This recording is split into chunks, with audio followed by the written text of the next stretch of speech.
Hi everyone. My topic for my presentation was New Orleans jazz and Chicago jazz. Before each section, I would like to give you a snippet of each of what they would sound like.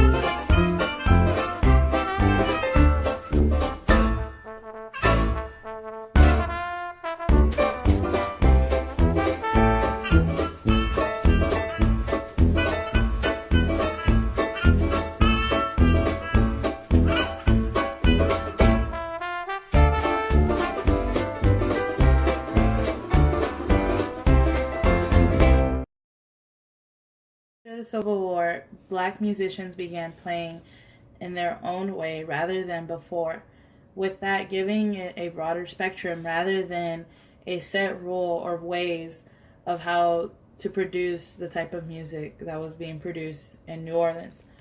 New Orleans jazz was most popular for parades, concerts, and funerals.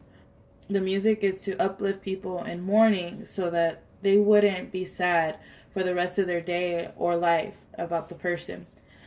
When musicians made the instrument individual pieces, some of the sounds became higher with also a fast tempo. Speeding up would give the feeling of a party and a dance. Bands started breaking off into combos, which was smaller bands. With this, bands were able to play outdoors and indoors. Combos are mostly made up of 8 people. Most influence in New Orleans jazz is French and Spanish when people fled the Caribbean. New Orleans jazz made itself the first important center of jazz.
Nobody wants to be a cat because a cat's the only cat who knows where it's at. In 1920, when authorities shut down New Orleans' lucrative Storyville district, many jazz artists moved to Chicago. With Chicago's large population, many jobs were available for people when moving to Chicago. Many young white musicians like the sound of New Orleans combos, however, some set out to imitate them.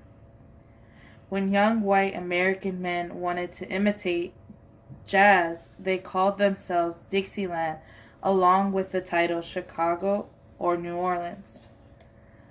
Most of the Chicago jazz combos have a saxophone rather than the trumpet of New Orleans jazz.